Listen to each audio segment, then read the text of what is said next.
आज का नया चैप्टर रहेगा, नया टॉपिक रहेगा cell of goods act.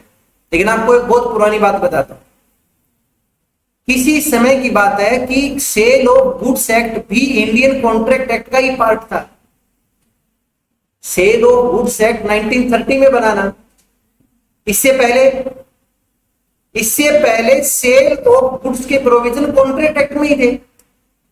Contract act में सेक्शन हुआ करते थे 76 से लेकर के 12 का 3, यहां तक 1930 में 1930 में अंग्रेजों का दिमाग घूम गया और उन्होंने कॉन्ट्रैक्ट एक्ट का कितना पार्ट 76 टू 123 इतने पार्ट को रिपील कर दिया। आम भाषा में बोलते हैं डिलीट कर दिया, लेकिन लीगल लैंग्वेज में किसी भी लॉ को डिलीट करना नहीं बोलते, उसको क्या बोलते हैं? रिपील कर दिया।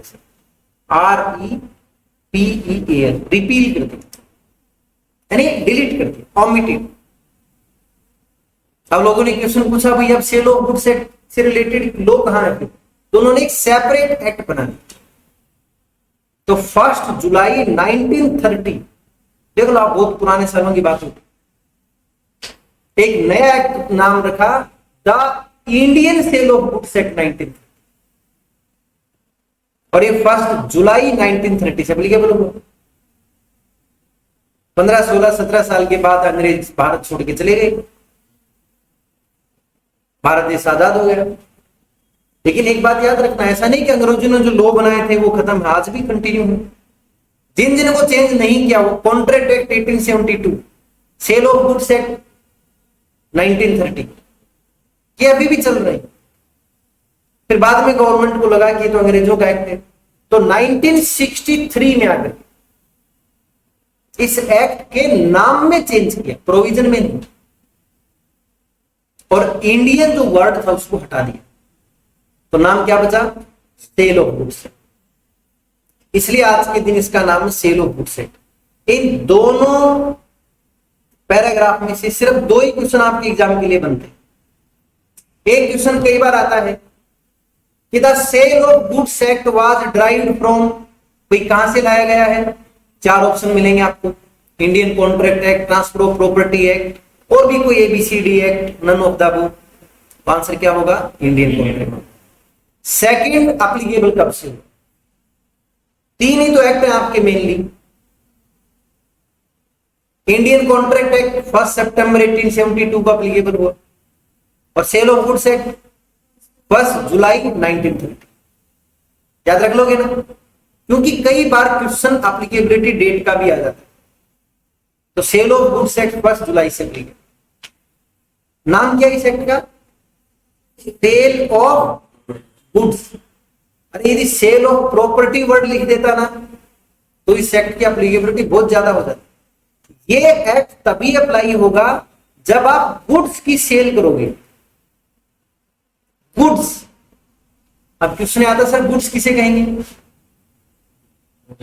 गुड्स की डेफिनेशन में क्या क्या आएगा, किन किन चीजों को गुड्स कहेंगे? तो इसलिए एक्ट में ही डेफिनेशन लिखी गई। बिल्कुल सही बोला आपने, मूवेबल प्रॉपर्टी। तो खुद सेल ऑफ गुड्स एक्ट के सेक्शन 2 क्लोज 7 ने गुड्स को डिफाइन किया, और पक्का है सब 1 या 2 क्वेश्चन से कंफर्म मिलेंगे, चाहे इस टेस्ट में हो और चाहे 17 दिसंबर वाले टेस्ट में। आपको डेफिनेशन की क्वेश्चन जरूर है, अच्छी तरह लर्न कर लें। 2 क्वेश्चन 4 नंबर की सिर्फ डेफिनेशन मिलेगी आपको, गुड्स और गुड्स की टाइप जो आगे आएंगे। तो ध्यान से सुन लो, गलत मत कर देना। Goods means every kind of movable property. जो भी मूवेबल प्रॉपर्टी है वो सब गुड्स की डेफिनेशन में आएगी, जैसे gold, silver, furniture, car, bike, table, chair, sofa set, सब कुछ मूवेबल प्रॉपर्टी। जो मूवेबल प्रॉपर्टी है वो गुड्स है, अदर देन। लेकिन इसमें 2 ऐसी प्रॉपर्टी हैं जिनको गुड्स नहीं माना। अब उन्हें देखना नहीं है कि वो मूवेबल है या नहीं। लॉ ने बोल दिया ना कि हम इन 2 को गुड्स नहीं मानेंगे, फिर चाहे वो मूवेबल हो चाहे इमूवेबल, उनको गुड्स मानना ही नहीं है आपको। लॉ ने बोला ना अदर देन, तो एक तो एक्शनेबल क्लेम, अब क्वेश्चन ये आता है कि सर एक्शनेबल क्लेम क्या होता है। देखो, एक्शनेबल क्लेम यानी आपका राइट टू रिसीव मनी। जैसे आपने कोई इंश्योरेंस पॉलिसी ली हुई है, आप हर साल प्रीमियम भर रहे हो ना, आपको ध्यान है इंश्योरेंस पॉलिसी के टर्म होती है, उतने प्रीमियम देने के बाद यदि पॉलिसी होल्डर जीवित है तो उसको सारा पैसा वापस मिलता है। अरे मिलता है ना, और विद इंटरेस्ट मिलता है। अरे देवी देवताओं मिलता है, ये आपका राइट है, ये एक्शनेबल क्लेम। यदि इंश्योरेंस कंपनी नहीं देगी तो केस कर सकते हो ना, यानी आप एक्शन ले सकते हो ना। ऐसा क्लेम यदि आपको रिसीव नहीं हुआ तो आप एक्शन ले सकते हो ना। This is your right. ये राइट आप किसी को बेच नहीं सकते, मतलब सेल ऑफ गुड्स एक्ट में नहीं आएगा। तो एक्शनेबल क्लेम यानी आपकी कोई भी अमाउंट ड्यू है कहीं पर, तो दैट इज योर एसेट। अरे रिसीवेबल्स एसेट होते हैं, एसेट है, गुड्स नहीं। हर एसेट गुड्स थोड़ी ना होगी। लॉ ने भी तो यही बोला है कि movable property other than actionable and money. Money क्या होता है? करेंसी। नोट नहीं होते, करेंसी कॉइन्स नहीं होते, करेंसी नोट और करेंसी कॉइन्स, ये भी तो मूवेबल है। अरे सिक्के नोट मूवेबल नहीं है, लेकिन गुड्स नहीं है। अब यहां पर एक क्वेश्चन आ जाएगा, सर जो पुराने नोट का क्या होगा जो बंद किए थे मोदी जी ने 500 और 1000 वाले, वो गुड्स है या नहीं? अब वो किसी के पास रखे गुड्स है या नहीं? से तो किसी के पास नहीं होंगे, बट हो किसी के पास। गलती से मेरे पास 20-25 हजार भी रखे हुए, देख लेता हूं उनको। अब वो क्या हो, पेपर है। अब 20-25 करोड़ होते तो वो ब्लैक मनी भी मान लेता, बट वो रखे हैं तो बात नहीं। तो वो पेपर है, वो कुछ भी नहीं है उसको कहीं किसी को, बट वो गुड्स है क्योंकि करेंसी हम उसको रद्दी के भाव में 8 रुपए किलो 9 रुपए किलो में बेच सकते, 1000 रुपए का नोट 9 रुपए किलो में। दुख तो होता ही है, किसी टाइम पर वो 25,000 थे और आज 25 रुपए भी नहीं मिलेंगे उनके, 25 ग्राम भी बोझ नहीं है उसमें। खैर कोई बात।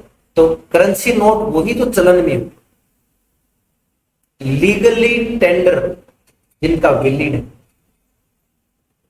30 सितंबर लास्ट डेट थी पिंक कलर वाले नोट की। अब क्या होगा उनका? नहीं, वो डेट बढ़ा दी गवर्नमेंट। 2000 के नोट अभी भी हो तो इसमें 10 मत हो, लेकिन वो अब आप नॉर्मल बैंक में नहीं, अब आपको आरबीआई में जाके करवाना, और वहां आपसे क्वेश्चन भी पूछे जाएंगे। चलो खैर कोई बात नहीं। तो यहां ध्यान से सुनो। तो goods means movable property other than actionable claim and money, इनको गुड्स मत करो। एंड इंक्लूड्स, अब पॉजिटिव सुन लो, इनको गुड्स मानना ही है। लॉ ने बोल दिया, चाहे फिर कैसी प्रॉपर्टी। तो किन किन प्रॉपर्टीज को गुड्स की डेफिनेशन में इंक्लूड किया गया है? तो शेयर्स एंड स्टॉक्स। आप किसी कंपनी, ये स्टॉक वो वाला स्टॉक नहीं है, इन्वेंट्री वो वाला स्टॉक नहीं है। शेयर्स को स्टॉक बोलते ना, stock market, stock exchange, shares को ही बोलते हैं। तो shares and stocks, mutual fund की यूनिट, शेयर, इक्विटी, प्रेफरेंस, ये गुड्स होंगी, इंक्लूड सही है, यानी इनको गुड्स माना है।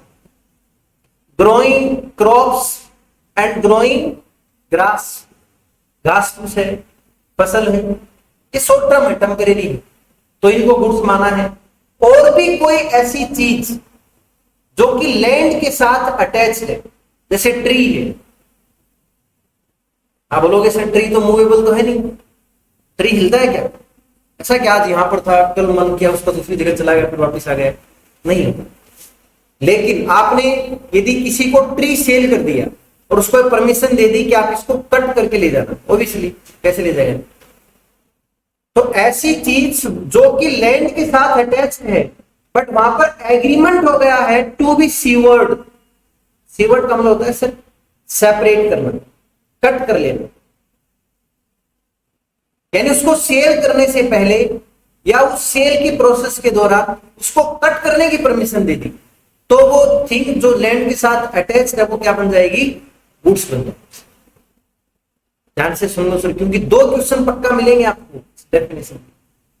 तो गुड्स मींस, गुड्स में क्या क्या इंक्लूड बताया, एवरी काइंड ऑफ मूवेबल, इसमें गोल्ड सिल्वर ज्वेलरी सब कुछ आ गया, other than actionable claim and money, जिसका लीगल टेंडर चलन में, and includes shares and stocks, growing crops and grass और things attached to land but agreed to be severed. तो ऐसी थिंग्स को भी गुड्स की डेफिनेशन में इंक्लूड कर लेंगे। कोई प्रॉब्लम पूछो, बिल को कर सकते हैं। हाँ सब इसमें देखो, एक चीज हमेशा ध्यान रखना, जिसके लिए लॉ ने मना नहीं किया वो इंक्लूडेड, ठीक है ना, ये ध्यान रखना।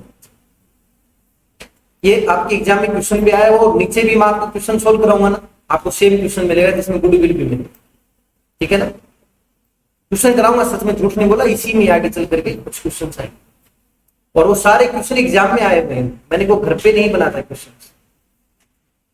चलो अब एक चीज ध्यान से सुनो, गुड्स है ना 2 टाइप की, मेनली 2 टाइप की होती है। सबसे पहली टाइप है सर एग्जिस्टिंग गुड्स। कौन सी गुड्स, एग्जिस्टिंग गुड्स। सर ऐसी गुड्स जो कि सेल करते टाइम एग्जिस्टेंस में हो, जिन गुड्स को सेलर सेल कर रहा है वो उसके पास रखी उस वक्त और फिर उनको सेल कर रहा है। जैसे मैं एक फार्मर हूं, मैंने अभी मेरे खेत में से फॉर एग्जाम्पल बाजरे की फसल निकाली है और मेरे घर पर 10 क्विंटल बाजरा रखा है, अब मैं उसको बेचने का कॉन्ट्रैक्ट, तो गुड्स आर इन एग्जिस्टेंस। जब मैं सेल कर रहा हूं, गुड्स मेरे पास है ना, मेरे पास बोले तो सेलर के पास, तो एग्जिस्टिंग गुड्स। दूसरी सिचुएशन, मान लो अभी जैसे महीने भर बाद में मैं गेहूं की फसल लगाऊंगा, दीपावली के आसपास मैं मेरे खेत में गेहूं लगा दूंगा, वो तो अभी फसल लगेगी, वो गेहूं पकेगी कब, लगभग होली के पास, मार्च में आकर के, जब आप एग्जाम देते हो ना अपनी 12th के बीकॉम के, तब गेहूं पकते हैं। उस टाइम मैं गेहूं को कट करूंगा और फिर गेहूं के दाने निकाल।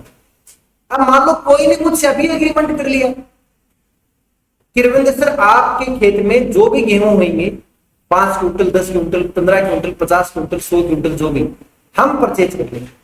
मैंने भी बोल दिया कि ठीक है, मेरे खेत में जितने भी गेहूं होंगे मैं सेल कर दूंगा। अब गेहूं है तो गुड्स, लेकिन क्या ये सेल करने का मैं जिस दिन एग्रीमेंट कर रहा हूं उस दिन मेरे सामने है क्या? उस दिन तो फसल है सिर्फ वो,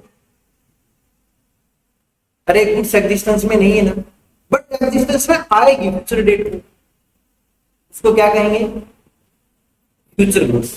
तो गुड्स को 2 कैटेगरी में डिवाइड करना अपने को, एग्जिस्टिंग गुड्स और फ्यूचर गुड्स। एग्जिस्टिंग गुड्स वो होंगी जो सेलर की पोजीशन में है, सेलर की ओनरशिप में है जब आप सेल कर रहे हो उसी टाइम।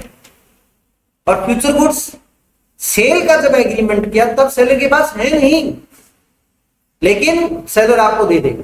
जैसे अपन कोई हलवाई के पास जाते हैं और उसको बोलते हैं कि भैया हमारे 10 दिन बाद 15 दिन बाद घर पे कोई प्रोग्राम है, ठीक है, कोई फंक्शन है और हमें इतनी इतनी मिठाई चाहिए, तो अपन कुछ एडवांस दे के आ जाते हैं, एग्रीमेंट कर लेते हैं। उस टाइम उसके पास वो स्वीट्स नहीं होती, उतनी नहीं होती, और उस टाइम अपन लेते भी नहीं, अपने कुछ दिन चाहिए ही नहीं, खराब हो जाएंगे।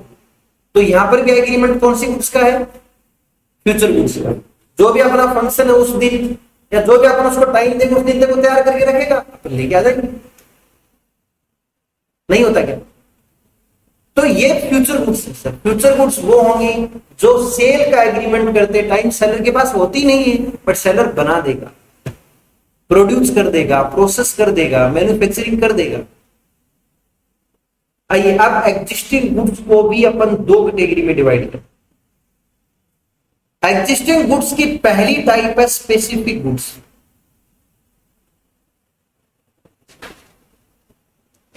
एग्जिस्टिंग गुड्स की टाइप है स्पेसिफिक गुड्स। स्पेसिफिक गुड्स कौन सी हुई, यानी जो गुड्स एग्जिस्टेंस में हो और साथ में सेलर ने सेल करने से पहले ही उनको बायर ने पहचान लिया हो, आइडेंटिफाई कर लिया हो, अलग कर लिया हो, बाद में सेल करने का एग्रीमेंट हो। अब आप बोलोगे सर आपने जो भी लाइन बोली सुनना हमने जरूर ली, लेकिन समझ में नहीं है।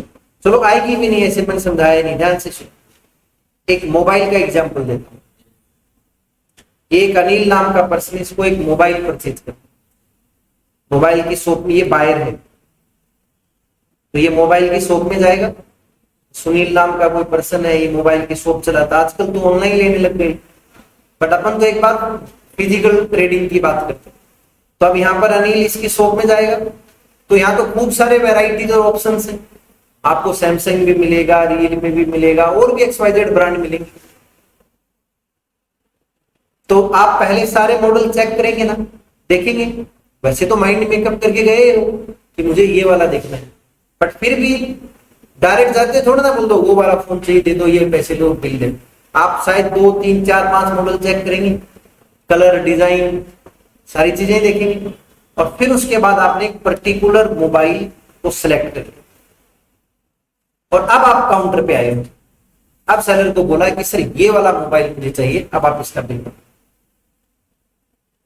तो गुड्स एग्जिस्टेंस में है, सेलर की दुकान में रखी है, और एग्जिस्टेंस में तो खूब सारी थी, हजारों मोबाइल रखे वहां पर, उन हजार में से आपको कौन सा चाहिए वो भी आपने सेपरेट कर लिया ना। ध्यान से सुनो, एग्जिस्टेंस में तो पूरा स्टॉक है, अब उसमें से भी बायर को चाहिए कौन सा, यानी सेल कौन सी हो रही वो आपने अलग कर लिया ना। तो ऐसी गुड्स जो सिर्फ एग्जिस्टेंस में नहीं है, बल्कि जिसको बायर ने, सेलर ने सेल का ट्रांजैक्शन करने से पहले, इनवॉइस बनना, सेल करना है, तो इनवॉइस बनने से पहले सेपरेट कर लिया, आइडेंटिफाई कर लिया, तो वो गुड्स क्या बन जाएगी, स्पेसिफिक गुड्स। यानी एग्जिस्टेंस गुड्स में से भी जो मोबाइल आपको चाहिए पर्टिकुलर, वो मोबाइल आपने आइडेंटिफाई कर लिया, सेलेक्ट कर लिया, फिर बिल बनवाया है, तो गुड्स क्या बन जाएगी, स्पेसिफिक गुड्स। और इसमें ऐसा होता, मान लो आप सेलर के काउंटर पे जाते, एक बार सुनना फैजल प्लीज, मान लो आप सेलर के काउंटर पे जाते और जाकर के आप बोलते कि सर मुझे मोबाइल लेना है, सैमसंग का लेना है, और आपने जो भी XYZ मॉडल, जो भी इनके नाम होते हैं वो बता दिया कि मुझे ये वाला लेना है। सेलर ने आपको प्राइस बता दिया, आपने पेमेंट किया, इनवॉइस बन गया। अब सेलर ने बोला कि सर ये आपके सामने 10 मोबाइल रखे, ये आपने जो बताए वही है, आपको जो कलर या डिजाइन पसंद हो आप ले लो। नहीं, यदि होता बाई चांस, तो इस केस में गुड्स कौन सी बन जाती, असर्टेन। तो असर्टेन गुड्स भी है तो एग्जिस्टेंस में ही ना, सेलर की दुकान में तो रखी है, लेकिन ये आइडेंटिफाई ट्रांजैक्शन करने के बाद में हुई। ध्यान से सुन लो, यदि गुड्स पहले आइडेंटिफाई हुई, सेपरेट हुई, बाद में इनवॉइस बना, एग्जिस्टिंग। पहले आपका एग्रीमेंट बन गया, कौन सी फीचर का मोबाइल चाहिए सब लिख दिया गया, और फिर आप मोबाइल को उस पर्टिकुलर एक जैसे मोबाइल दिखने वालों में से आप अपना मोबाइल आइडेंटिफाई करते हो, सेपरेट करते हो, तो गुड्स एग्जिस्टेंस में तो है, बट वो स्पेसिफिक नहीं है। अब वो गुड्स क्या बन जाएंगी, असर्टेन। तो स्पेसिफिक गुड्स पहले आइडेंटिफाई होंगी, फिर इनवॉइस बनेगा, और असर्टेन में पहले इनवॉइस बनेगा, यानी पहले एग्रीमेंट टू सेल होगा, फिर गुड्स को या तो बायर सेपरेट करेगा या सेलर बायर की कंसेंट से सर, फिर गुड्स को असर्टेन किया। नहीं मानोगे, आइए आपको एक एक करके बताता हूं, और भी फिर इसमें बाद में फर्दर डिस्कशन भी करेंगे। पहले इन 2 डेफिनेशन को पढ़ा देता हूं। देखो, गुड्स को अपने कई कैटेगरीज में डिवाइड किया, उसमें सबसे पहली टाइप कौन सी है, एग्जिस्टिंग गुड्स। तो एग्जिस्टिंग गुड्स कौन सी होंगी, ऐसी goods which is owned and possessed by the seller at the time of making of the contract। यानी जो गुड्स सेल करते टाइम सेलर के पास अवेलेबल है तो गुड्स एग्जिस्टिंग, और फ्यूचर में एग्जिस्टेंस में आएंगी तो फ्यूचर गुड्स। अब एग्जिस्टिंग की भी सब कैटेगरी, पहला पॉइंट है स्पेसिफाइड गुड्स। स्पेसिफाइड गुड्स कौन सी होंगी, यानी वो स्पेसिफिक गुड्स। अरे मोबाइल वाला एग्जांपल, दुकान में गए, पहले मोबाइल देखा, अरे अपन कोई भी सामान खरीदते हैं पहले चेक नहीं करते क्या? अपन मान लो शर्ट भी लेने जाते हैं, शूज भी लेने जाते हैं, तो पहले चेक करते हैं, पूरा ट्रायल करते हैं, और फिर पूरा पसंद आता है तब काउंटर पे लेके आते हैं कि भैया ये वाला चाहिए। तो एग्जिस्टेंस में तो बहुत सारी शर्ट है, वहां पर बहुत सारे शूज हैं, आपको कौन सा चाहिए पहले सेलेक्ट किया ना आपने। अरे देखो देखो क्या किया, तो गुड्स क्या बन गई? स्पेसिफिक। और ऐसा होता होगा नहीं, होता आप पहले काउंटर पे जाते कि मुझे ये XYZ कंपनी के शूज लेने हैं, जो भी आपकी साइज, आपने साइज बता दी, पेमेंट कर दिया, इनवॉइस ले लिया। अब आप शूज छांटने गए हो कि ये 3 शूज हैं सेम साइज के, इस कंपनी के, अब आप इनमें जो लेना है, तो गुड्स कौन सी बन जाती? ऐसे स्पेसिफिक गुड्स में पहले गुड्स सेपरेट होंगी, फिर इनवॉइस बने, और असर्टेन में कॉन्ट्रैक्ट हो जाएगा, बाद में आपको गुड्स को असर्टेन ये पड़ेगा। तो specific goods are those goods which are identified and agreed upon at the time of contract of sale is। यानी स्पेसिफिक गुड्स के लिए कंपलसरी कि जब कॉन्ट्रैक्ट हो रहा है तब गुड्स आइडेंटिफाई हो चुकी, यानी गुड्स आपको पहले से ही सेपरेट कर ली गई। और ascertain goods are those goods which are identified after the contract of sale। फिर आपकी जो टर्म्स डिसाइड हुई उसके अकॉर्डिंग उनको सेपरेट करते हैं। इनको भी आगे 2 कैटेगरी में डिवाइड करते हैं, अपोर्शनड गुड्स यानी जो गुड्स अलग रखी हुई या कॉमन स्टॉक में है, कॉमन स्टॉक में से फिर आप अलग अलग करके लेकर के आगे बताया भी है कि अब असर्टेन गुड्स होती है तो सारी एक जैसी ही है। आपको जो शूज चाहिए थे उस साइज के वहां 50 शूज रखे, 50 पेयर, बट आपको तो चाहिए तो एक पेयर ही ना,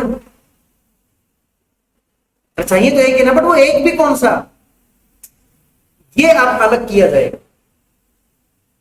तो गुड्स 50 के 50 शूज बराबर हैं, बट आपको लेना तो एक ही है, एक शूज मतलब एक पेयर। तो उस कंडीशन में तो ये बताया यहां पर कि even the goods are same, उन गुड्स की आइडेंटिटी, उन गुड्स का पैकेट या जो भी लोड है वो नॉर्मली उस पर्टिकुलर बायर के लिए तो एक पेयर आपको अलग करना पड़ेगा। और ये अपोर्शन कौन करेगा, ये अलग अलग करने का काम कौन करेगा? सेलर कर दे या बायर को बोल दे कि आप अपने हिसाब से लेके आ दे। तो अपोर्शन जो करना, अपोर्शन यानी गुड को सेपरेट करना, ये काम सेलर भी कर सकता है या बायर भी कर सकता है, दोनों पार्टी म्यूचुअल कर सकते हैं। कोई प्रॉब्लम प्लीज? इसी में एक तीसरी टाइप और है, और वो है अनअसर्टेन्ड गुड्स। स्पेसिफिक पढ़ लिया, असर्टेन्ड पढ़ लिया ना, असर्टेन्ड की कैटेगरी को थोड़ा सा और एक्सटेंड कर दो। जैसे मान लो आप कोई फर्नीचर की एग्जांपल दिया, मैं आपको बता देता हूं, एग्जांपल ही समझा देता। आप अपने ऑफिस के लिए, आपको नया ऑफिस सेटअप करना है तो चेयर्स की रिक्वायरमेंट है, फर्नीचर चाहिए, तो आप एक फर्नीचर शॉप पे गए और आपको 25 चेयर परचेज करने हैं। आपने चेयर का डिजाइन और साइज सेलर को बता दिया, सेलर ने बोला ठीक है सर, जैसा आप बता रहे हो ना इस टाइप के हमारे पास 200 चेयर है, आपको तो 25 ही चाहिए, तो एग्रीमेंट हो गया। बट अभी तक वो 25 चेयर उस 200 चेयर का पार्ट है ना, अरे गोडाउन में रखी। अब जब तक उनको अलग नहीं किया जाएगा, जब तक वो स्टॉक का पार्ट है, तब तक उस कौन सी है? असर्टेन। और जैसे ही उन 200 में से 25 गुड्स को अलग कर लेंगे, अरे घर ले जाने के लिए तो 25 अलग करेंगे ना, वो गुड्स क्या बन जाएंगी? असर्टेन। यानी जब तक स्टॉक का पार्ट है अनअसर्टेन, अब जैसे उसको सेपरेट करेंगे तो क्या बन जाएंगी? असर्टेन। तो इसलिए बोल रहा हूं मैं, असर्टेन से पहले की जो स्टेज है वो स्टेज कौन सी है? अनअसर्टेन। गुड्स तो एग्जिस्टेंस में गोडाउन में रखी, लेकिन वो अभी तक आपकी कॉन्ट्रैक्ट के अकॉर्डिंग सेपरेट नहीं हुई है ना। आपने बिल बनवा लिया, 25 चेयर के पैसे दीजिए, बट कौन सी 25? ये अभी सेपरेट नहीं हुई ना।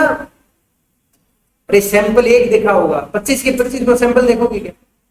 एक के बेसिस पे ट्रांजैक्शन हो गई, आप अपना ऑटो लेके आ जाओ, गोडाउन के सामने ऑटो खड़ा कर दिया। अब उन 200 में से आप अपनी जो बिना टूटी फूटी सही चेयर में 25 छाट के, तो ये जो जब तक स्टॉक का पार्ट है अनसर्टेन और उसको छांट के अलग कर लिया असर्टेन, और गुड्स डिलीवर तभी होती है जब वो असर्टेन हो। अनसर्टेन गुड्स को कैसे डिलीवर करोगे? अरे फोटो में वही रखोगे ना जो आपने सिलेक्ट कर ली हो, 200 की 200 तो रखोगे नहीं। तो अनसर्टेन गुड्स कभी डिलीवर नहीं होती।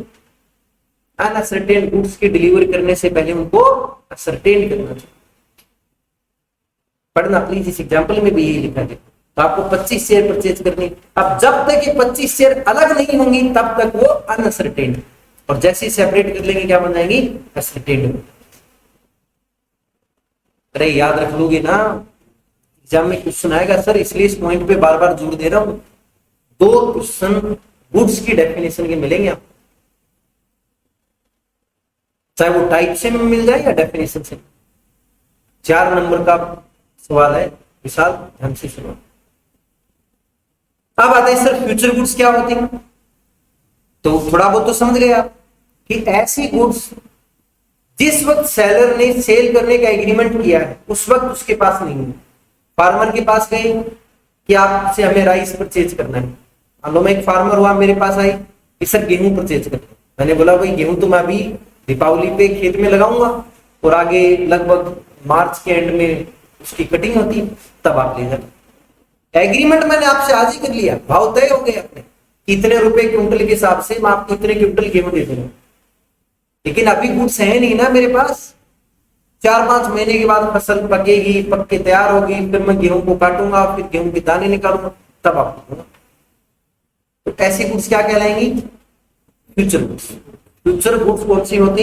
इट मींस जो गुड्स टू बी मैन्युफैक्चर्ड, जिन गुड्स को मैन्युफैक्चर करना है, जिन गुड्स को प्रोड्यूस करना है, जिन गुड्स को अभी एक्वायर करना है सेलर को। सेलर ने एग्रीमेंट जरूर कर लिया। कोई हलवाई के पास गए कि भैया इतनी मिठाई बनवानी है, 10 दिन बाद हमारे कोई फंक्शन है, कोई फेस्टिवल है जिसमें हमें जरूरत पड़ेगी, तो अपन हलवाई को पहले ऑर्डर दे के आ जाते हैं, बट उस टाइम मिठाई उसके पास होती नहीं और अपन लेके भी नहीं है, 10 दिन बाद बना के दे देंगे।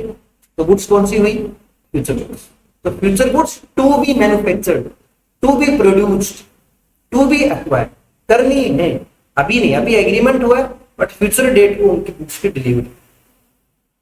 जैसे मान लो आपको ऑयल परचेज करना, ठीक है, सरसों का तेल परचेज, तो सरसों के तेल से पहले सरसों है ना वो, तो आप कोई के पास गए जो ऑयल प्रोसेसिंग का काम करता है, उसने बोला कि देखो आपको जितनी क्वांटिटी में ऑयल चाहिए ना उतना मेरे पास अभी नहीं है, 2 दिन का टाइम दो, तब तक मैं सीड से ऑयल निकाल लेता हूँ, 2 दिन के बाद मैं आपकी कंटेनर ले आना, पैक करके दे दूंगा।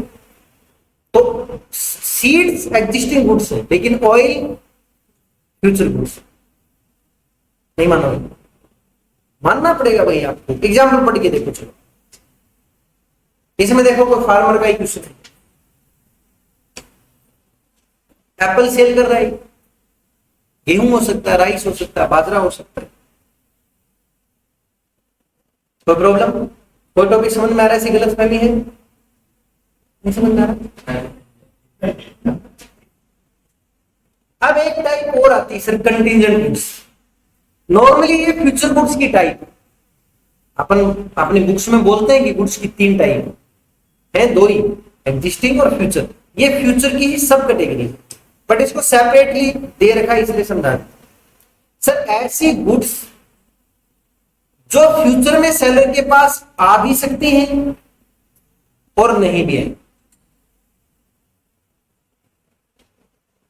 एक अनिल नाम का पर्सन, ऐसे नहीं मानोगे, सुन लो, एक सुनील नाम का, बिना इन नाम के आपके है ना समझ में आती नहीं है। एक ही विनोद नाम का, ये जो विनोद है ना, इसके पास एक बाइक है और बहुत अच्छी बाइक है, और सुनील ये चाहता है कि यार ये बाइक मुझे मिल जाए।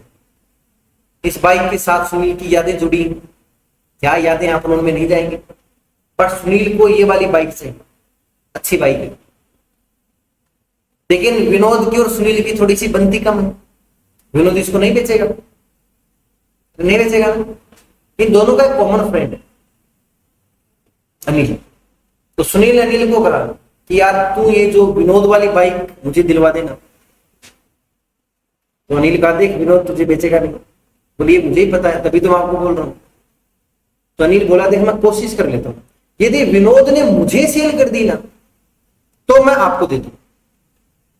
देखो अभी मेरे पास में नहीं है, यदि विनोद ने मुझे बाइक सेल कर दी तो 2 दिन बाद मैं आपको दे दूं।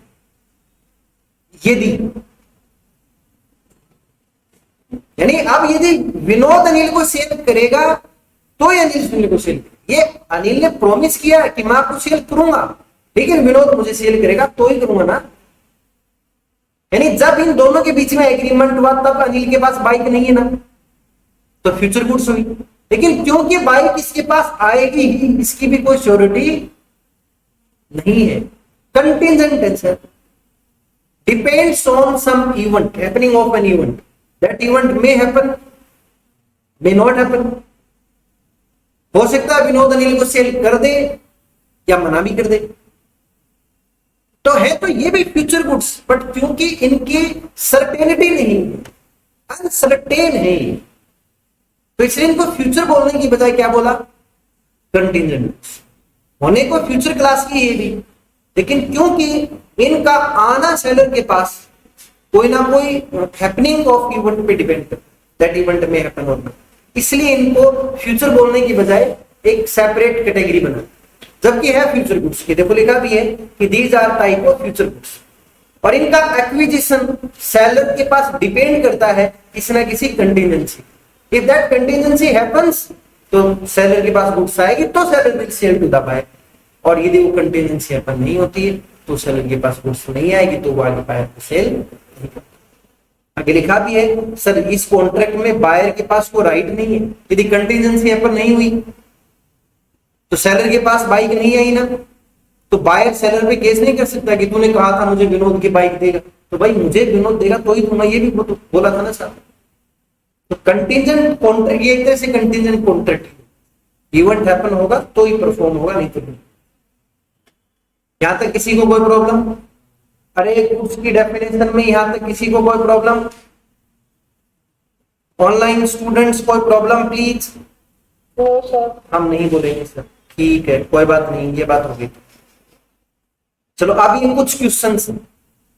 हाँ जो ये अनाज का हुआ ऐसे से और फिर वो खराब हो गई। देखो अब उसने क्या होगा, जितना होगा अपनी जो क्वांटिटी फिक्स कर लेंगे ना, और फिर मान लो फसल खराब हो गई। खराब क्या होता है, फसल लाइक 30% कम हुई, 70% कम हुई, या क्वालिटी खराब हुई, तो ये सब चीजें पहले कॉन्ट्रैक्ट में तो फ्यूचर गुड्स ही देंगे। ठीक है, चलिए कुछ क्वेश्चन है ये गुड्स की डेफिनेशन से रिलेटेड, क्योंकि आप लोगों ने कवर कर लिए, आपको आते हैं, इसलिए आपसे पूछ लेता हूं। ठीक है, ज्यादा नहीं, आज 5 ही क्वेश्चन करेंगे। जल्दी से बता दो फर्स्ट क्वेश्चन का answer. Goods does not include, आप गुड्स की डेफिनेशन ध्यान से सुनो। अदर देन में 2 ही चीज थी, अदर देन एक्शनेबल क्लेम, बस वो ही छांट लो, बाकी सब गुड्स। तो कौन सा पॉइंट हुआ, C. Next, which of the following are not, इसमें भी नेगेटिव पूछ लिया। कौन से गुड्स नहीं है, तो एक्शनेबल क्लेम भी गुड्स नहीं है और मनी भी गुड्स, तो बी और सी दोनों ही हो गए। तो ऑप्शन कौन सा हुआ, बी। नेक्स्ट, इसमें क्या पूछा आपसे थर्ड क्वेश्चन में कि the sale of goods deals with movable property, सिर्फ मूवेबल प्रॉपर्टी, इमूवेबल प्रॉपर्टीज में नहीं आते। ये सारे क्वेश्चन एग्जाम में आए हुए हैं, इससे टेक्निकल क्वेश्चन नहीं आते, ये लैंग्वेज आती है और यही ऑप्शन आते, इसलिए परेशान मत हो आप। सारे स्टूडेंट पास हो गया, पता नहीं क्यों, यही क्वेश्चन आएंगे और यही ऑप्शन आने वाले। इसलिए बार बार बोलता हूं, मॉड्यूल के क्वेश्चंस और स्कैनर के क्वेश्चन जितनी बार रिवाइज कर सकते हो आपके लिए बोनस है। हर बार ये मान लो आप 2-2 नंबर बढ़ा रहे हो, टेस्ट सीरीज अपनी जगह उसको अटेम्प्ट करो, क्योंकि उस बहाने से प्रिपरेशन हो जाती है। लेकिन प्रिपरेशन करना है मॉड्यूल के क्वेश्चंस का और स्कैनर के क्वेश्चंस। जितनी बार रिवाइज कर सकते हो, 2 बार, 4 बार, 5, 10, आपकी कैपेसिटी। हर रिवीजन में आप ये मान लो 2 से 5 नंबर बढ़ा रहे हो। ये सिंपल थ्योरी है, ज्यादा दिमाग में टेंशन लो ही मत। Next, fourth question, goods means every kind of movable property and includes. अब इंक्लूड वाला पैराग्राफ याद करो, shares and stock, growing crops and grass और थिंग्स अटैच्ड टू लैंड। क्या आए थे ना 3 बातें। अब देखो इसमें कौन से शेयर्स एंड स्टॉक है, ग्रोइंग क्रॉप्स एंड ग्रास है, दोनों ही हो गए, दोनों हो गए तो C. Next, sale of goods at deals with sale, क्योंकि मॉर्गेज करना इमूवेबल प्रॉपर्टी का होगा तो गुड्स वैसे ही नहीं है। प्लेज कॉन्ट्रैक्ट एक्ट में आता है, कल पढ़ा था। सेल ऑफ गुड्स एक्ट में सेल आएगा, ठीक है, तो ऑल ऑफ द अबव मत कर देना। और 6th पॉइंट है फ्यूचर गुड्स। चलो ये एक्चुअली मैंने अभी आपको पढ़ाया नहीं है, तो आप सिर्फ 5 तक की, क्योंकि मैंने ऊपर 2 टॉपिक छोड़ के मैंने क्वेश्चन सोल्व करूंगा, कल 2 टॉपिक पढ़ाऊंगा बीच में, तब ये क्वेश्चन। हाँ, ये एक्चुअली देखो मैंने आपको ध्यान होगा ना, मैंने बीच में छोड़ दिया, तो नेक्स्ट टॉपिक आ रहा है सेल और एग्रीमेंट क्वेश्चन, तो वो पढ़ा दूंगा दुश्मन में। कर तो आप अभी भी लोगे, लेकिन क्यों जल्दी आज पढ़ाएंगे ना, इसके बाद, ठीक है। तो कल अपनी दोबारा मुलाकात होगी, तब तक आप